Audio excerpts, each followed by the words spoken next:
हमारा टॉपिक है McLean minutes. Year है 1834।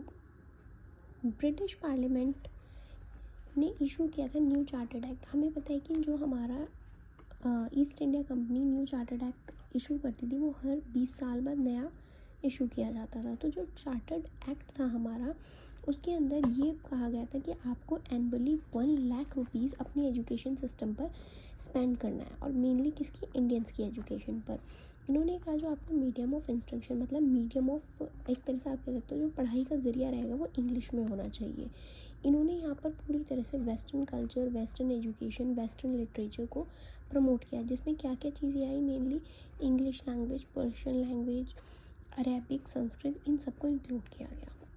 तो ये आपका क्या था, एक चार्टर्ड एक्ट के बारे में इंट्रोडक्शन था। फिर नेक्स्ट आता है कि जो लॉर्ड मैकलिन थे वो इंडिया में कैसे उन्होंने एंट्री करी, या फिर उन्होंने किस तरह से अपनी जो भी रिपोर्ट्स थे वो सबमिट करी। तो जो लॉर्ड मैकलिन थे बेसिकली वो एक इंग्लिश के लिटरेचर स्कॉलर थे जो 10 जून 1834 को इंडिया में आए एज अ लॉ मेंबर थे वो गवर्नर जनरल काउंसिल के, जिसका चेयरमैन था लॉर्ड बेंटिक।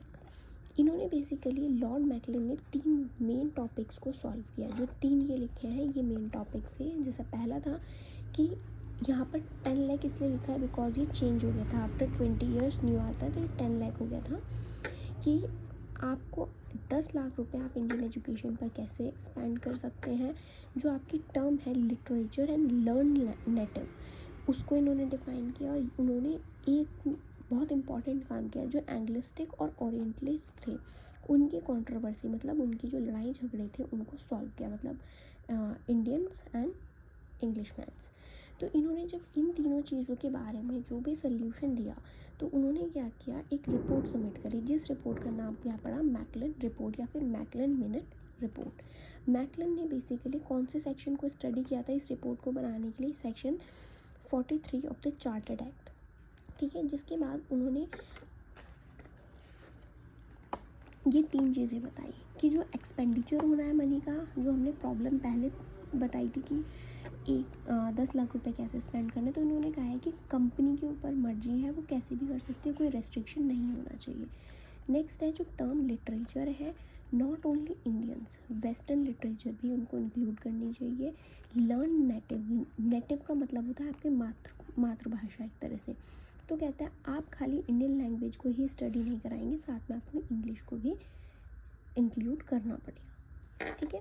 उसके बाद नेक्स्ट आता है कि उन्होंने क्या सजेशंस दिए मैकलिन ने। सबसे पहले आपको ये ध्यान रखना है कि जो मैकलिन था उसका मेन मोटिव था इंग्लिश और वेस्टर्न कल्चर को, एजुकेशन को इंडिया में प्रमोट करना। तो इन्होंने क्या कहा, जो ईस्टर्न नॉलेज है, लिटरेचर है, वो वर्थलेस है, मतलब जो हमारी मातृभाषा थी, जो हमारी हिंदी एजुकेशन थी, जो हमारे शास्त्रों की एजुकेशन थी, उसने इसको वर्थलेस बताया, ठीक है। इसका कहना था कि जो भी आपको इंडियन स्कूल्स हैं उनको क्लोज कर देना चाहिए। सेकंड, उसने बोला कि जो वेस्टर्न नॉलेज है, लिटरेचर है, आपको उसको स्प्रेड करना चाहिए, क्योंकि जो इंग्लिश लिटरेचर है अगर आप उसको स्प्रेड करोगे, उसके थ्रू एजुकेशन प्रोवाइड करोगे, तो जो लोग हैं इंडिया के वो वेस्टर्न कल्चर में इन्वॉल्व होने लगेंगे। इन्होंने कहा कि जो आपका मीडियम ऑफ एजुकेशन होना चाहिए, इंस्ट्रक्शन होना चाहिए, वो भी इंग्लिश लैंग्वेज में ही होना चाहिए, बिकॉज वो इंडियन लैंग्वेज को अंडर डेवलप्ड कंसिडर करते थे। फिर था no fund to print oriental text book. Oriental text book कौन सी थी, इंडियन टेक्स्ट बुक्स। उनको इन्होंने क्या बोला कि इनके लिए आपको कोई भी फंडिंग गवर्नमेंट को नहीं करनी चाहिए, कोई भी रिलीजियस एजुकेशन नहीं इम्पार्ट होनी चाहिए इंडिया में। ऐसा क्यों था, क्योंकि अगर आप रिलीजियस एजुकेशन प्रोवाइड करोगे तो जो इंडियंस हैं वो अपने रिलीजन्स के लिए इतने ज़्यादा हाइपर हो जाएंगे कि वो उसको प्रोटेक्ट करना चाहेंगे, और सबके साथ इंडिया की तरफ, अपने कल्चर की तरफ बढ़ने लगेंगे, और वो वेस्टर्न कल्चर को अवॉइड करेंगे। इसलिए उसने कहा कि कोई भी एजुकेशन ऐसी प्रोवाइड नहीं होनी चाहिए। फिर उन्होंने कहा जो हायर एजुकेशन है, इंस्टीट्यूट्स हैं, वो सिर्फ किसके लिए होने चाहिए, एलाइट क्लास। एलाइट क्लास मतलब जो रिच पीपल्स हैं, जो फिर बहुत ज़्यादा पैसे वाले लोग हैं, किंग्स हैं, एम्परर हैं, सिर्फ उनके लिए होनी चाहिए। तो ये रिकमेंडेशन किसकी रही, लॉर्ड मैकलिन की। इसके बाद मैंने आपको इसमें बताया है